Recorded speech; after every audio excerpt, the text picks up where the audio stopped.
ಮೇಲೆ ಅಪಾರವಾಗಿರ್ತಕ್ಕಂಥ ಭಕ್ತಿನಿಟ್ಟು ಬಂದಿರತಕ್ಕಂಥ ಸರ್ವ ಯಾವತ್ತು ನನ್ನ ತಾಯಿ ಬಳಗವೇ ಅಣ್ಣ ತಮ್ಮಂದಿರರೇ, ತಮ್ಮೆಲ್ಲರ ಆತ್ಮನಿಷ್ಠ ಪರಮಾತ್ಮನಿಗೆ ಶರಣು ಸಮರ್ಪಣೆಗಳು. ಈಗ ನೀವೆಲ್ಲರೂ ಕಾಯ್ತಕ್ಕಂಥದ್ದು ಮಕ್ಕಳ ಕಾರ್ಯಕ್ರಮ. ಸಮಯ ಭಾಳಷ್ಟು ಆಗ್ಯದ, ಆದರೂ ಕೂಡ ಈ ಕಾರ್ಯಕ್ರಮ ಆದಷ್ಟು ಬೇಗ ಪ್ರಾರಂಭ ಮಾಡುವಾಗ ತಿಳ್ಕೊಂಡು ಭಾಳಷ್ಟು ಪ್ರಯತ್ನ ಪಟ್ವಿ, ಆದರೂ ಕೂಡ ಆಗಲಿಲ್ಲ. ಆದರೂ ಕೂಡ ನಮ್ಮ ಕಾರ್ಯಕ್ರಮ ಅದ್ದೂರಿ ಆಗೋ ಸಲುವಾಗಿ ಸ್ವಲ್ಪ ಸಮಯ ಕೂಡ ಆಗ್ತದೆ. ಅದಕ್ಕೆ ತಮ್ಮೆಲ್ಲರ ಸಹಕಾರ ಕೂಡ ಬೇಕು. ನಡೀತಕ್ಕಂಥ ಸಂಸ್ಥೆ ಅದು ನಿಮ್ಮೆಲ್ಲರ ಸಂಸ್ಥೆ. ಯಾಕಂದ್ರೆ ಆಗಲೇ ನಮ್ಮ ರಾಜು ಮಾತಾಡ್ದ, ನಿಜವಾಗಲೂ ಕೂಡ ಗ್ರಾಮಗಳ ಏಳಿಗೆ ಆಗಬೇಕಂದಿದ್ದಾರೆ. ಅಲ್ಲಿ ಏನು ಬೇಕಾಗಿದ್ರೆ ಮುಖ್ಯವಾಗಿ ಶಿಕ್ಷಣ ಬೇಕು. ಆ ಶಿಕ್ಷಣ ಹೊಂದಿದಾಗ ಮಾತ್ರ ಮಕ್ಕಳು ಭವಿಷ್ಯವನ್ನು ಬೆಳಗಲಿಕ್ಕೆ ಸಾಧ್ಯದ. ಯಾಕಂದ್ರೆ ಒಬ್ಬ ವ್ಯಕ್ತಿ ಸಮಾಜದೊಳಗೆ ಬೆಳಗಬೇಕಾದಾಗ ಅವನಿಗೆ ಏನು ಅವಶ್ಯಕತೆ ಇದೆ ಅಂದ್ರೆ ಶಿಕ್ಷಣ ಅವಶ್ಯಕತೆ ಅದ. ವಿದ್ಯಾ ಬಂತು, ವಿನಯ ಹೋಯ್ತು, ಶ್ರದ್ಧೆ ಬಂತು, ಸಮಾಧಾನ ಹೋಯ್ತು. ವಿದ್ಯೆ ಜೊತೆಗೆ ವಿನಯ ಕೂಡ ಬಂದಾಗ ಮಾತ್ರ ಮನುಷ್ಯ ಸಮಾಜದೊಳಗೆ ಬದುಕಲಿಕ್ಕೆ ಸಾಧ್ಯತೆ. ಇವತ್ತು ಭಾಳ ಕಡೆ ನಾವು ನೋಡ್ತಿರ್ತೀವಿ, ಶಾಲೆಗಳು ಏನಾಗಬೇಕಂದ್ರೆ ಮಕ್ಕಳು ಏನಂದ್ರೆ ಒಂದು ಮೂರ್ತಿ ಇದ್ದ ಹಾಗೆ. ಕಲ್ಲನ್ನು ತಂದು ಒಬ್ಬ ಕಲ್ಲ ಕುಟ್ಟಿಗೆ ಮೂರ್ತಿಯನ್ನು ಮಾಡಬೇಕಾದಾಗ ಆಗ ಶಿಕ್ಷಕರಾಗಿರ್ತಕ್ಕಂಥವ್ರು ಆ ಮಕ್ಕಳನ್ನು ಮೂರ್ತಿಯನ್ನಾಗಿ ಮಾಡ್ತಾರೆ. ಅದರ ಜೊತೆಯೊಳಗೆ ಏನ್ರ ಎಲ್ಲ ಮಕ್ಕಳಿಗೆ ಅಲ್ಲೇ ಕಳಿಸ್ಕೊಡ್ತೀವಿ, ಅಲ್ಲೇ ಇರ್ತಾರ. ನಮ್ಮ ಮಕ್ಕಳು ಇನ್ನೂ ಕೂಡ ಹುಷಾರಾಗಬೇಕು. ಮನೆಯ ಮೊದಲು ಪಾಠಶಾಲೆ, ಜನನಿ ತಾನು ಮೊದಲ ಗುರು, ಜನನಿಂದ ವಿದ್ಯೆ ಕಲಿತೆ ಜನರೇ ಧನ್ಯರು. ಮುಖ್ಯವಾಗಿ ಗುರುಗಳು ಯಾರಂದ್ರೆ ಮೊದಲು ಮನೆಯೊಳಗೆ ತಂದೆ ತಾಯಿ ಗುರುಗಳು. ಎರಡೇ ಗುರುಗಳು ಅಂದ್ರೆ ಶಿಕ್ಷಕರು. ಅದಕ್ಕೇನೆ ಮಾತೃ ದೇವೋಭವ, ಪಿತೃ ದೇವೋಭವ, ಆಚಾರ್ಯ ದೇವೋಭವ. ಈ ಶ್ಲೋಕ ಏನದ, ಮೊದಲ ದೇವರು ಯಾರಂದ್ರೆ ತಂದೆ ತಾಯಿ ದೇವರು. ಬಹುತೇಕ ನೀವೆಲ್ಲರೂ ಭಾಳ ಕಡೆ ಕೇಳ್ತಿರ್ತೀನಿ, ಭಾಳಷ್ಟು ಯುವಕರು ಹುಡುಗರಾಗಿರ್ತಕ್ಕಂಥವ್ರು ನಮ್ಮ ಹೀರೋ ಯಾರು, ನಿಮ್ಮ ಹೀರೋ ಯಾರು ಅಂತಿರ್ತಾರೆ. ಸಿನಿಮಾದನ್ ಹೀರೋ ಒಳಗೆ ನನ್ನ ಹೀರೋ ಅವ, ನನ್ನ ಹೀರೋ ಇವ ಅಂತಿರ್ತಾರೆ. ಕ್ರಿಕೆಟ್ ಆಟಗಾರ ಹೀರೋ ಅಂತ ಕರಿತಿರ್ತಾರೆ. ಆದರೆ ನಿಜವಾಗಿರ್ತಕ್ಕಂಥ ಹೀರೋ ಯಾರಂದ್ರೆ ತಂದೆ ತಾಯಿ ಹೀರೋ ಇವತ್ತಿನ ದಿವಸ. ಮಕ್ಕಳಿಗೆ ಜನ್ಮ ಕೊಟ್ಟಿರ್ತಕ್ಕಂಥ ತಂದೆ ತಾಯಿ ಇವತ್ತು ಹೀರೋ ಆಗ್ತಾರೆ. ಅವ್ರು ನಮ್ಮನ್ನು ಬೆಳೆಸಿ ಪಾಲನೆ ಮಾಡಿ ಪೋಷಣೆ ಮಾಡಿ ಇವತ್ತು ಸಮಾಜದೊಳಗೆ ತಂದು ನಿಲ್ಲಿಸ್ತಕ್ಕಂಥವ್ರು ಯಾರಂದ್ರೆ ತಂದೆ ತಾಯಿ ನಿಲ್ಲಿಸ್ತಾರೆ. ಮೊದಲನೇ ನಾವು ಯಾರಿಗೆ ನಮಸ್ಕಾರ ಮಾಡ್ಬೇಕಂದ್ರೆ ಮನೆಯೊಳಗೆ ತಂದೆ ತಾಯಿಯನ್ನು ನಮಸ್ಕಾರ ಮಾಡಿಕೊಂಡಾಗ ಮಾತ್ರ ಮುಂದೆ ದೇವ್ರ ನಮಸ್ಕಾರ ಮಾಡಕ್ಕೆ ಬರ್ತದೆ. ಈ ಮಾತನ್ನು ನಾವು ಯಾವತ್ತೂ ಕೂಡ ನೆನ್ಪಿಡ್ಬೇಕಾಗ್ತದೆ. ಯಾಕಂದ್ರೆ ತಂದೆ ತಾಯಿ ಮಾಡಿರ್ತಕ್ಕಂಥ ಕೆಲಸ ಏನಂತಂದರೆ ಭಾಳ ದೊಡ್ಡದು.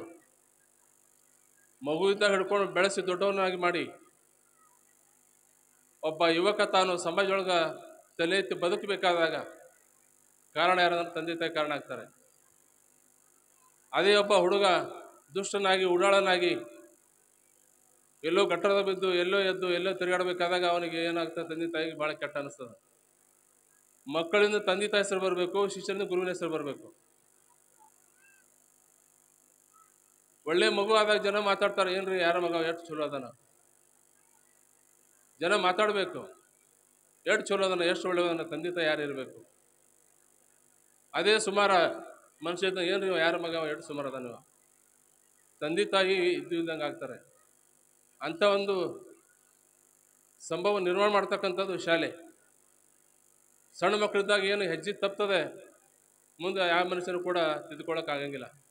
ಮುಂಚಿತವಾಗಿ ನಾವೇನು 10ನೇ ಕ್ಲಾಸ್ PUC ಸೆಕೆಂಡ್ ಇಯರ್ಗೆ ಬಂದಾಗ ನಾವೇನು ತಿದ್ದುಕೋತೀವಿ, ನಮ್ಮ ಜೀವನವನ್ನು ಪರಿವರ್ತನೆ ಮಾಡ್ಕೊಳ್ತೀವಿ.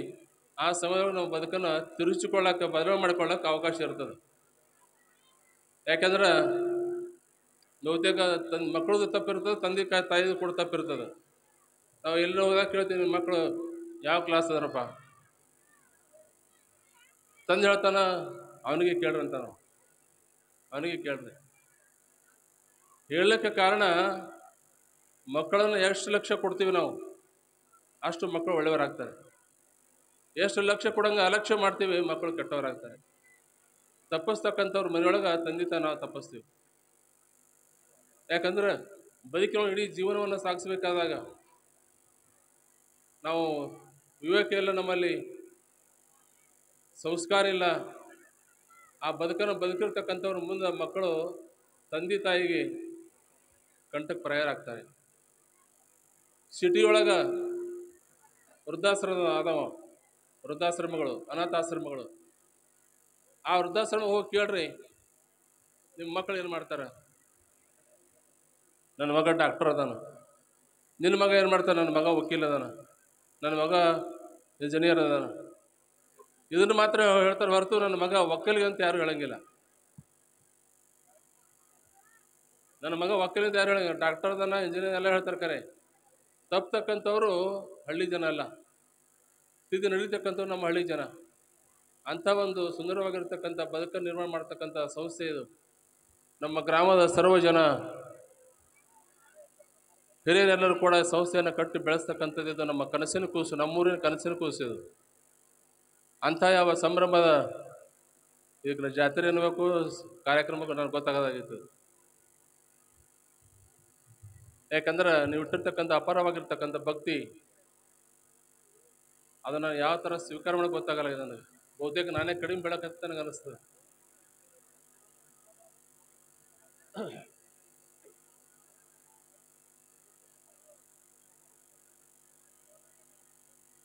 ತಮ್ಮೆಲ್ಲರ ಅಪಾರವಾಗಿರ್ತಕ್ಕಂಥ ಭಕ್ತಿಯನ್ನು ಆ ಚೆನ್ನಮಲ್ಲೇಶ್ವರ ತಮ್ಮೆಲ್ಲರಿಗೆ ಉತ್ತರೋತ್ತರವಾಗಿರ್ತಕ್ಕಂಥ ಆಯುಷ್ಯ ಕೊಟ್ಟು ಕಾಪಾಡಂತ ಎರಡು ಮಾತಿಗೆ ಕೊಡ್ತೀವಿ.